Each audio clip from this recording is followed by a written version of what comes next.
New South Wales trainer Michael Formosa is dreaming of inter-Dominion success here at Tabcorp Park, Menangle. But it all starts in the Hunter Valley, and that's where we're going now to meet Michael and his stable star, Ultimate Art.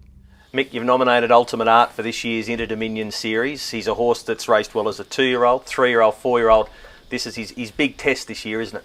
Yeah, it is. He's going away from the age racing, which he done really well racing his own age.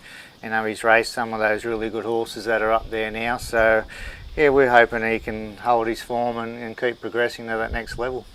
The Inter-Dominion, what does it mean to you as a race? Did you follow it from a young age? Oh yes, definitely. The Inter-Dominion was the pinnacle of the sport. So yeah, just to have a horse nominated was, you know, big thrill for us, and yeah, hopefully we can get a run in the heat and do well. Now, going back a few years ago, when the series was run in Sydney, you were training a Hoka Utah, and he competed in an Inter-Dominion series. How was that experience for you? Yeah, that was great. I only got sent a Hoka Utah for the series. I wasn't training previously.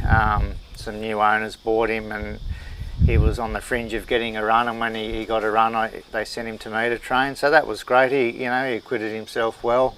They left the horse with me for a while after that. We won a few races, but yeah, definitely a big thrill going around to those sort of races. Bit different this time because you've had Ultimate Art since he was a youngster. You picked him out at the sales, you and your wife Kirsty. So this one might mean a little bit more to you?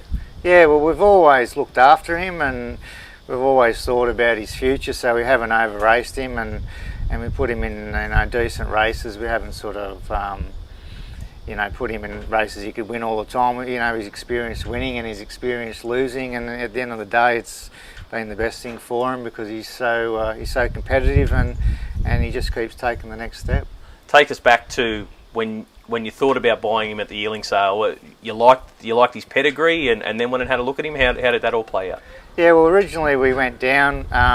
Me and Kirsty decided let's start buying our own horses and see if we can, kick a goal that way instead of having to train a big team and get a large number of winners. We thought if we can start buying our own horses, and we'll get a better return. And we went down, and we're on a budget, so obviously we weren't looking at the art majors or the top price horses. So we looked at that next level, and Modern Arts appealed to me at the time, and we had 15,000 to spend, and we went and looked at him about 8 times, and he was such a nice horse. We thought, geez, I don't think we'll get this horse, and we ended up getting him for 7. So then we ended up buying another one, which we ended up getting two on the day, but he was the best one, that's for sure. I was having a chat with Kirsty about it, and she said when it was knocked down for 7, you both thought, well, hang on, are we missing something with this horse? Yeah, that's exactly what we thought. We thought, geez, we've missed something here, and we looked at him about 15 times over 2 days because we just kept going back to him all the time,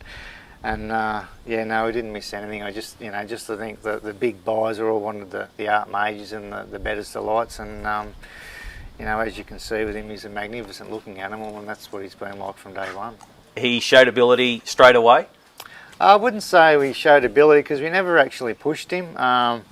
He was always big and clumsy, and we always used to just work him, sit behind and never pull him out because we thought, he's probably not going to go early because he was so clumsy. And I had wraps on a couple of other 2-year-olds, and we'd work them together, and Ultimate Art would work with the older horses and just follow them around. And one day Cameron Davis was driving him, and I said, just pull him out. I was working with a C8, and I said, just pull him out, I want to see what he does. But I said, if this old horse I'm driving wants to take off, don't try and chase him.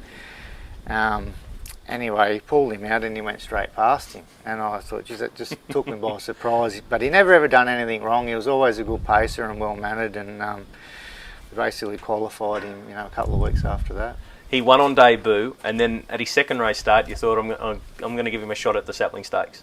Yeah, it turned out he raced really greenly there because he's always really relaxed and never done anything wrong, and he was hanging a bit and pulling, and he just didn't race really tractable, but he really hit the line well, and there was big wraps on a lot of horses in that race, and he sort of gave him a start and mowed him down and run fourth. So I was pretty confident after that we had a nice horse. So off to Bathurst, you win your heat, and all of a sudden he's the pin-up horse for the final. Now, were there offers for him at this stage? Because obviously you and Kirsty had purchased a horse, and you're just setting up and getting going. So a big offer comes in. Do you think about taking it? Yeah, there was a offer. One clients of Jane Davies were pretty keen on buying him, and they kept bringing back offering more and more money. Once the draw came out, the offers got quite big. And look, let's face it. At the time, we needed the money, and I was probably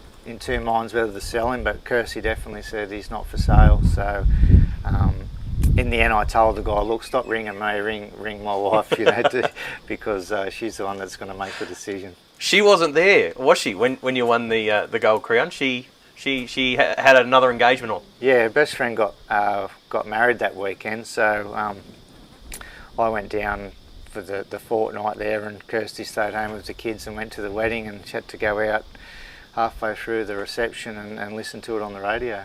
And I remember your speech after you won the race, and you said, I've got to thank my wife that the horse is still with me. She wouldn't let me sell him. So obviously a big part of your life.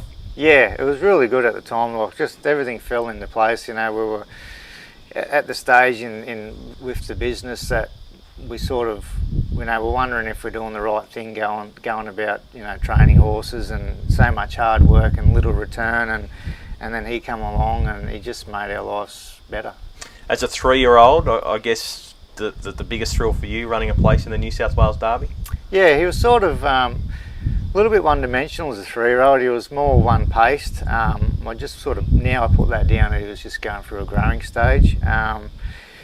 He was always a leader or a deaf seat horse, but in the Derby, I just drove him with cover, and he really hit the line well and flew home and run third, and beat horses like Guaranteed and Bit of a Legend and horses like that.